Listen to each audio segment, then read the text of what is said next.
오늘은 시편 92편 1절에서 4절의 말씀으로 예배자의 기쁨이라는 제목으로 말씀을 나누고자 합니다.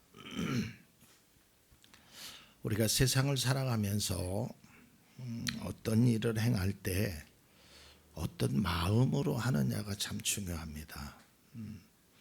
그러니까 어떤 마음으로 하느냐가 중요한 게 뭐냐면 어떤 마음을 가지고 그 일을 해가면 할 수 없을 것 같은 일도 할 수 있게 돼요. 그러나 반대로 마음가짐을 잘못하면 할 수 있는 일임에도 안 하게 되지요. 못하게 되지요. 그래서 우리가 어떤 마음을 가지고 살아가느냐가 인생에는 굉장히 중요한 것입니다. 하고 싶은 마음으로 하는 것과 하기 싫어서 억지로 하는 것은요, 일의 과정도 그렇고 일의 결과도 그렇고 차이가 난다라는 것입니다. 벌써 표정부터 달라요. 그리고 나만 느끼는 것이 아니라요, 다른 사람도 느껴요. 저 사람이 하기 싫어서 하는구나. 저 사람은 정말 기쁜 마음으로 하는구나. 이것을 느낄 수 있단 말이죠. 우리가 가끔 그런 말을 하지요. 참 이해할 수 없는 것 중에 하나가 연예인을 좋아해서 따라다니는 사람들, 밤새 공항을 지키죠. 연예인 모습 한번 보려고. 그리고 어떤 콘서트를 그 많은 비용을 들여서 그 콘서트를 가기 위해서 아주 열광하는 사람들의 모습을 보기도 합니다. 또 스포츠에 열광하는 사람들도 있어요. 자기가 좋아하는 것에는요 굉장히 열광을 합니다. 근데 이러한 모습의 공통점들을 보면 돈도 그렇고 시간도 그렇고 정성도 그렇고 아끼지 않아요. 아깝지 않다니까요. 왜 그러냐면 내가 하고 싶어서 해서 그래요. 여러분들도 경험해 보잖아요. 내가 하고 싶은 거를 하면 시간도 그렇고 정성도 그렇고 어떤 물질도 그렇고 별로 아깝지가 않게 느껴요. 그게 아깝다는 것은 하고 싶지 않다라는 것이겠죠.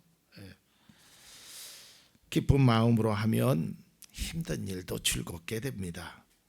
즐거움으로 하면 어려운 일도 이겨낼 수 있습니다. 사람들이 보통 그래요. 야, 너 그 밤새서 그 공항에서 지키는 거 힘들지도 않니? 너 그런 많은 돈을 들고 콘서트 가는 거 아깝지 않니? 너 그 비싼 비용으로 그거 한 끼 식사하는 게 그게 수고롭고 아깝지 않냐라고 사람들이 그들에게 물으면 그들은 전혀 그렇지 않대요. 아깝지 않대요. 힘들지 않대요. 왜냐하면 좋아서 하기 때문입니다. 좋아서 하는 일은요 그런 겁니다. 어떤 일이든지 간에 내가 좋아서 기쁨으로 하는 일은 그 시간과 정성과 물질과 상황이 전혀 힘들게 와닿지 않는다는 거예요. 그래서요 힘든 일을 해도 콧노래를 불러요. 어려운 일을 당해도 그렇게 좌절하지 않다라니까요. 자, 이제 본문의 말씀이 이제 이와 비슷한 내용이기 때문에 제가 서두에 그런 말씀을 드렸습니다. 본문 92편의 말씀을 보면 이 표제부터 아주 독특합니다. 안식일의 찬송시라고 되어 있어요. 시편이 150편까지 있잖아요. 여기에서 안식일이라는 단어가 들어간 것은 92편이 유일합니다. 그러니까 이 92편은 이스라엘 백성들이 안식일에 성전 예배에서 실제로 불렀던 찬양의 시입니다. 그러니까 오늘날로 말하면 주일이 되겠죠. 그러니까 우리도 이 구약의 안식일에 예배를 드렸던 이들의 모습을 우리도 한번 본받을 필요가 있다라고 생각해서 이 말씀을 준비했습니다. 사실 저는 부끄럽게도 이 말씀이 이렇게 있는지 모르고 있다가 새벽 예배에 이 말씀을 나누는 가운데 이 92편 말씀이 너무 저에게 감동을 줬어요. 그래서 이걸 우리 성도님들하고 함께 나눠야겠구나라고 생각해서 이 말씀을 준비했어요.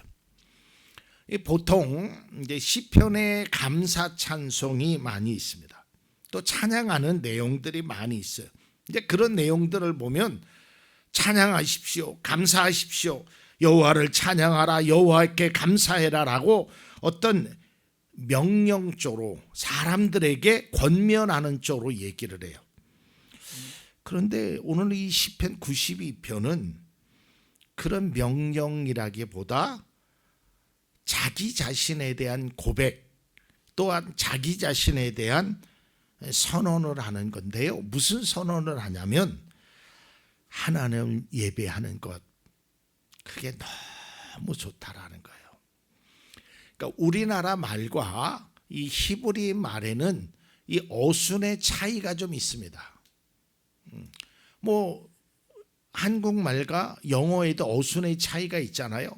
우리는 나는 학교에 갑니다 이렇게 얘기하는데 영어는 나는 간다 학교에 이렇게 돼 있잖아요. 그러니까 히브리어도 마찬가지로 어순의 차이가 있는데 이걸 이제 히브리어로 만약에 읽는다면 이런 순서가 됐습니다.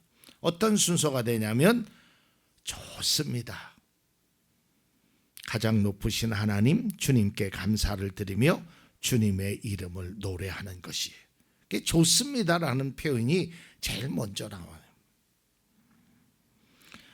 이 좋다라는 말은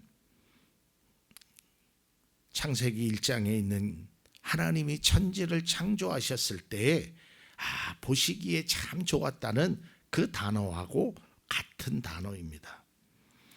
여기서 보시기에 좋았다라는 것은 그저 단순히 기분 좋다 이런 뜻이 아니라 거기에는 깊은 의미가 있어요.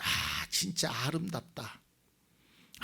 이것을 한다라는 것이 너무 감사하다. 이런 표현이 그 속에 들어있다라는 것입니다. 오늘 본문 말씀은 반복적으로 좋다라고 하는데 이 좋다라는 뜻에는 선하다, 기쁘다라는 뜻도 내재되어 있습니다. 다시 한번 본문 1절부터 3절까지 다시 보겠습니다. 가장 높으신 하나님 주님께 감사를 드리며 주님 이름을 노래하는 것이 좋습니다. 아침에 주님의 사랑을 알리며 밤마다 주님의 성실하심을 알리는 일이 좋습니다. 10줄 현악기와 검은 고를 타며 수금 가락에 맞추어 노래하는 것이 좋습니다.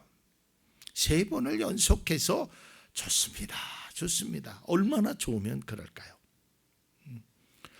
하나님 앞에 나아가는 것이 얼마나 기쁘면 모든 것이 다 좋다라는 것입니다.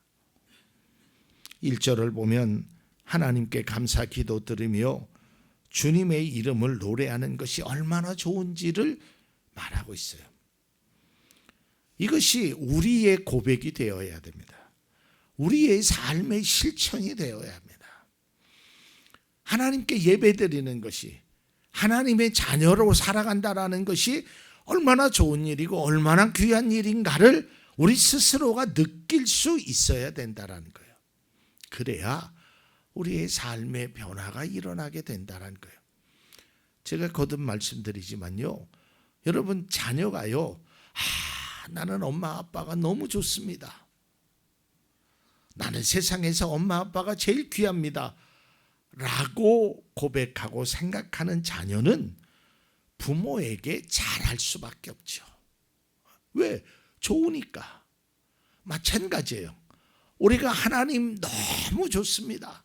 하나님 앞에 예배 드리는 것이 너무 좋습니다. 이게 전제되어 있는 사람은 예배를 드리러 오는 발걸음서부터 모든 것이 준비하는 과정서부터 예배를 드리는 자세서부터 모든 것이 다 다를 수 있어요. 힘들지 않아요. 어렵지 않아요. 앞서도 얘기했지만요, 정말 기쁨으로 하면 힘들지 않더라고요. 저도 경험해 봤어요. 정말 너무 힘든, 예전에 아주 저 높은 언덕에서 살았을 때 그 벽돌을 나르는 일이 얼마나 힘듭니까? 그런데 그때 저에게 너무 좋은 일이 있고, 그러니까 그 벽돌의 무게가 조금 비약하면 솜사탕 같이 느껴졌어요. 아무것도 아니더라고요. 너무 기쁘더라고요. 믿음의 사람의 행보가 이래야 되면, 정말 하나님을 생각하면 웃음이 나고, 찬양을 드리면 기쁨이 나고, 기도를 드리면 감사하고, 이것이 우리의 믿음의 삶의 태도가 되어야 돼요. 그래서 다윗은 시편에 이렇게 노래하고 있습니다. 18편 49절입니다. 그러므로 주님, 뭇 백성이 보는 앞에서 내가 주님께 감사를 드리며 주님의 이름을 찬양하겠습니다. 또 138편 1절에 보면 주님, 온 마음을 기울여서 주님께 감사를 드립니다. 신들 앞에서 내가 주님께 찬양을 드리렵니다. 그랬어요. 근데 이 말씀의 배경을 보면 다윗이 편했을 때가 아니에요. 뭐 좋은 일이 있었을 때가 아닙니다. 여러 가지 환경이나 상황들은 굉장히 안 좋았어요. 그럼에도 불구하고 하나님을 생각하면, 하나님이 베푸신 은혜를 생각하면 너무 기쁘다는 거예요. 너무 좋다라는 것이죠. 하나님을 향한 그리스도인의 감사는 단순한 예의가 아닙니다. 그저 감사합니다 하고 고개를 숙이고 하는 그런 예의가 아니라 하나님의 은혜를 인정하는 믿음의 표현이 바로 감사예요. 그리고 찬양은요, 그냥 입술로 부르는 것이 아니라 우리의 삶의 고백이 찬양이 되어야 된다는 거예요. 그래서 찬양을 드리면 기쁨이 있는 거예요. 찬양을 드리면 눈물이 나는 겁니다. 찬양을 드리면 내 마음에 평안을 얻게 되는 거예요. 근데 그 전제가 뭐냐면 하나님이 좋아야 돼요. 하나님이. 여러분, 어떠한 상황 속에서도 하나님이 좋다라는 그 고백만큼은 여러분들이 식어지지 않아야 합니다. 하나님이 참 좋아요. 2절의 말씀을 보면 이 시인은 아침에는 하나님의 인자하심을, 저녁에는 하나님의 성실하심을 노래하고 있어요. 여기서 아침과 저녁은 단순한 시간적 의미가 아니라 내 모든 삶을 하나님 앞에 드리겠다는 거예요. 하루가 아니라, 안식일 하루가 아니라, 아침만이 아니라, 저녁만이 아니라 내가 깨어있는 모든 순간에 하나님이 좋다라는 거예요. 그러면 끊임없이 우리 속에 찬양과 감사가 일어나는 거예요. 여러분, 앞서도 얘기했지만 내가 어떠한 시각으로, 어떠한 마음으로 바라보느냐에 따라서 똑같은 환경이라도 다르게 느껴집니다. 제가 11년 전에 지금 있는 집을 이사했습니다. 월세로 살다가 어렵게 대출을 받아서, 뭐 대출이 80%, 85%가 대출이었었죠. 근데 그 집을 들어갔을 때 너무 좋았어요. 막 하나님 앞에 감사했어요. 하나님, 그래도 이런 집을 주셔서 너무 감사하다고. 4층이면 어떻고, 아니 5층이라도 괜찮은데 4층을 주심이 감사합니다. 왜? 제 안에 감사가 있었으니까. 그런데요, 집이 새서 천장이 막 벽지가 다 얼룩달룩해지고, 어제는 비 오는데 베란다에 막 비가 들이치고, 제 마음이 며칠째 계속 불편한 거예요. 집을 보면 막 좀 표현이 그렇지만 막 짜증이 나는 겁니다. 그런데다 무거운 걸 들으면 4층이 왜 이렇게 힘든지 몰라요. 여러분, 제가 10년을 왔다 갔다 했잖아요. 똑같은 거예요. 뭐 우리 집이 달라지지 않았어요. 똑같은 집이에요. 근데 제가 감사하는 마음으로 받아들이면 그 4층을 쉽게 올라갔다니까요. 힘들다고 느끼지 않았어요. 그런데 내 마음이 불편하니까, 이 감사가 사라지니까 4층 올라가는 게 너무 싫어지는 거예요. 중요한 것은 우리의 마음입니다. 내가 어떤 마음으로, 어떤 생각으로 그것을 바라보느냐가 달라진다니까요. 우리가 드리는 예배도 마찬가지예요.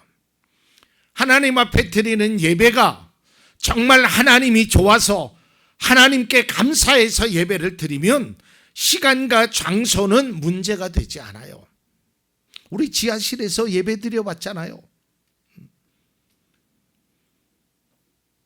우리 경험해 봤잖아요. 근데 여러분, 지금은 그 지하실에 여러분 한번 내려간다고 생각해 보세요. 저도 그 전에 내려가 봤거든요. 와, 냄새가 그렇게 날 수가 없어요. 근데 우리 그때 예배 드렸을 때 그런 거 못 느꼈잖아요. 바로 이겁니다. 우리가 어떤 마음으로, 어떤 생각으로 예배를 드리고 하나님을 바라보느냐에 따라서 지하실 곰팡이가 나고 냄새가 나고 썩은 내가 나는 그곳에도 감사하며 예배를 드릴 수 있다니까요. 시간 아무것도 아니에요. 그러니까 우리의 마음이 하나님 앞에 집중하면, 하나님이 좋아서 예배를 드리면 시간과 장소 그 어떤 상황도 문제가 되지 않는다는 겁니다.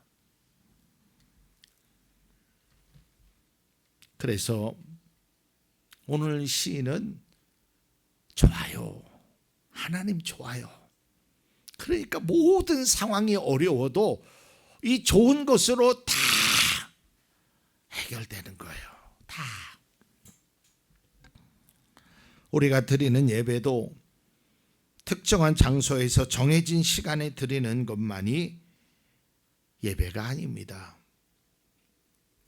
우리의 삶의 모든 영역 속에서 하나님께 드리는 것이 예배가 되어야 된다. 제가 가끔 말씀드리죠. 우리의 삶으로 예배를 드려야 된다. 삶으로. 우리가 잘 아는 말씀입니다.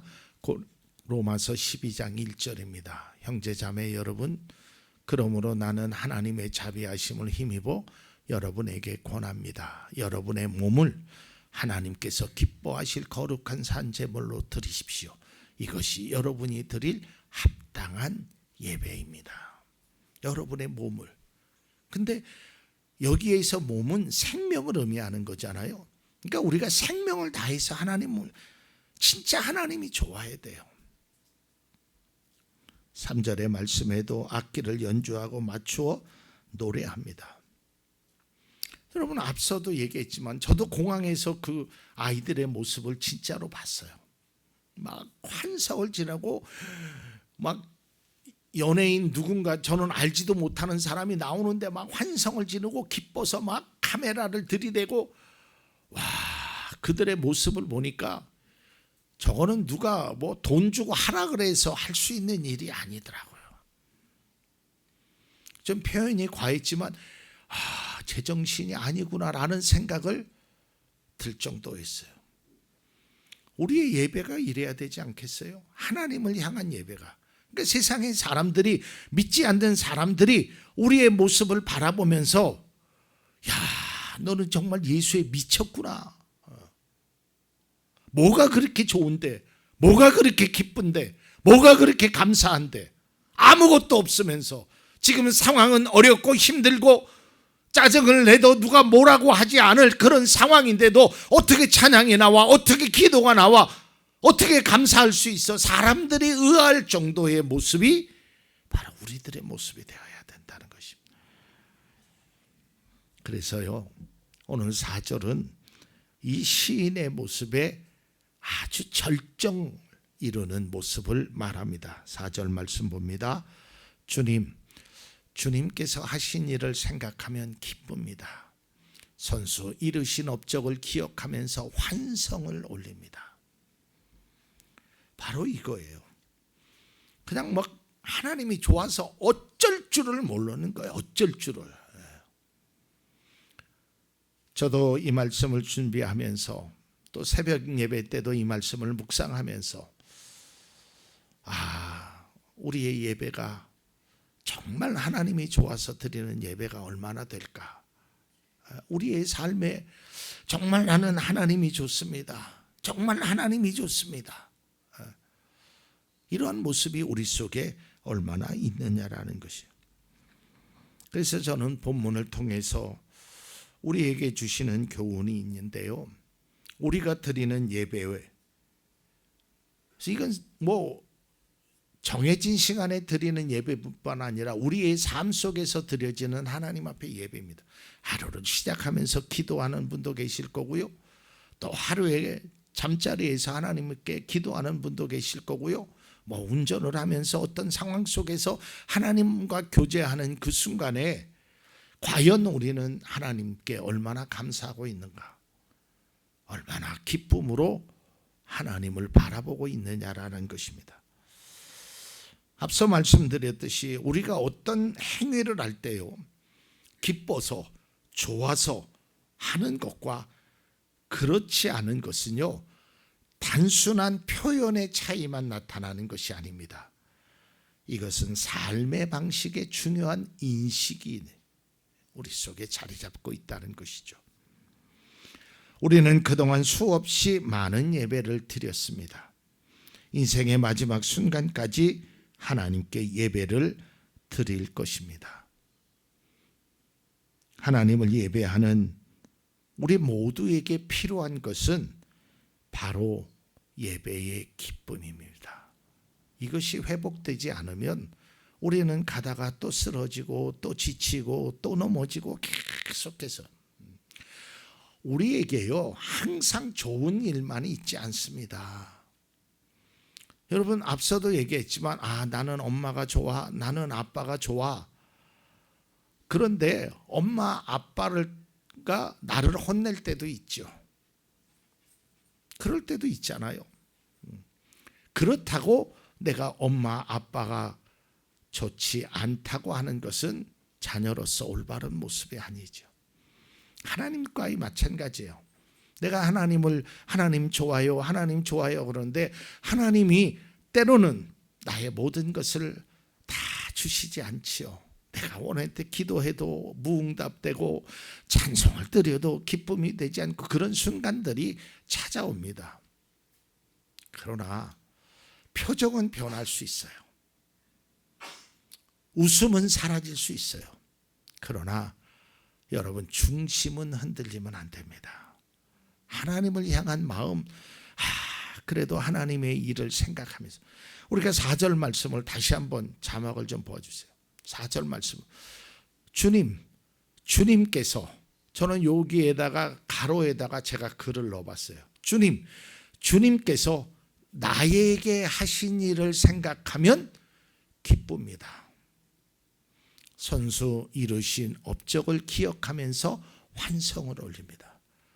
하나님이 나에게 어떻게 해주셨는데, 얼마나 귀한 은혜를 주셨는데, 힘들고 어렵고 바닥 저 밑에까지 내려가서 아무것도 없는데 하나님의 은혜로 저렇게 좋은 집을 줬는데 그 비가 조금 새는 것 때문에 창문이 맞지 않다는 이유로 참 제 자신을 바라보면서 한심하다라는 생각도 가졌어요. 중요한 건 제 마음이에요. 그래서 제가 오늘 이 말씀을 묵상하면서 마음을 고쳐먹자. 그래도 그거 주신 하나님의 은혜를 생각하면 감사하지. 집주인이 나가라 그러면 나가고 들어가라 그러면 들어가, 그것도 아니고 그래도 어쨌든 내 집에서 살 수 있었다는 것만도 감사하지. 이렇게 마음을 바꾸니까요, 그냥 비가 새도, 비가 1년 12달 365일 오는 것도 아니고 나중에 고쳐서 쓰면 되지. 그러니까 마음에 좀 평안함이 찾아오더라고요. 여러분의 삶도 마찬가지잖아요. 어떤 마음으로 상황을 바라보느냐에 따라서 달라지고요. 우리가 믿음의 형태도 하나님 정말 좋아요, 좋아서 예배드리는 사람과 그렇지 않은 사람은 그 예배의 감격과 기쁨이 누릴 수 없어요. 아마도 기도하시는 우리 황경미 집사님이 제 설교를 미리 알지는 못하지요. 제가 설교를 미리 토요일 날 주는 분은 우리 윤태진 안수 집사님하고 이호상 집사님. 근데 오늘 기도하는데 하나님, 우리가 하나님의 기쁨이 되고 하나님, 우리가 마음의 회복이 되는 은혜를 달라고 기도할 때 제 마음이 찡하더라고요. 바로 이겁니다. 예배의 기쁨이 회복되지 않고 드리는 예배는 심하게 얘기하면 특별한 의미가 없어요. 그냥 내가 하나님 앞에 예배 드렸다, 이걸로 끝나요. 내 마음에 변화가 일어나지 않는다는 거예요. 자, 예배의 기쁨을 회복하기 위해서 가장 중요한 것이 뭐냐면 하나님께 드리는 예배가 얼마나 소중한지를 깨달아야 합니다. 주일날 아무 데나 가면 예배를 드릴 수 있는데 요즘 인터넷에 보면 예배가 얼마든지 드릴 수 있는데 라고 생각하면 그것은 큰 오산입니다. 내가 인터넷에서 드리던 어디서 드리던 하나님 앞에 예배를 드릴 수 있다라는 것 자체가 얼마나 소중한가. 그리고 내가 하나님의 자녀로 살아간다라는 것에 대한 자부심을 가져야 한다라는 거예요. 자부심. 요즘은 그런 말을 하는 사람들을 많이 못 보는데요. 예전에는 내가 알지도 못하겠죠. 무슨 공파 뭐에 몇 대선 장손이야. 그런 거 자부심을 갖고 있는 사람들도 있더라고요. 그런데 우리는 그거보다 더 큰 하나님의 자녀입니다. 하나님의 자녀에 대한 자부심을 가져야 합니다. 본문의 이 시편 기자는 그러면 어떻게 해서 이런 자부심과 하나님 앞에 예배드리는 것의 소중함을 깨달았을까요? 그것은 바로 가치를 알았다는 거예요. 가치. 믿음의 가치를 발견할 줄 알아야 돼요. 기도의 능력을 깨달을 줄 알아야 돼요. 찬송의 은혜를 알아야 한다는 거예요. 아침마다 밤마다 온종일 그 가치를 알면 그렇게 행하는 겁니다. 예수님이 말씀하신 비유 중에 천국의 비유를 이렇게 말씀합니다. 마태복음 13장 44절입니다. 하늘나라는 밭에 숨겨놓은 보물과 같다. 어떤 사람이 그것을 발견하면 제자리에 숨겨두고 기뻐하며 집에 돌아가서는 가진 것을 다 팔아서 그 밭을 샀다.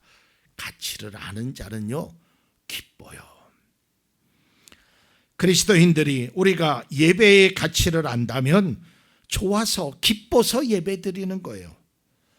믿음의 성도가 신앙생활하는 것이 그 가치를 안다면 그 신앙생활 하는 것만으로도 감격이 우리 속에 그래야 찬양이 나오고요. 그래야 감사가 나오는 거예요.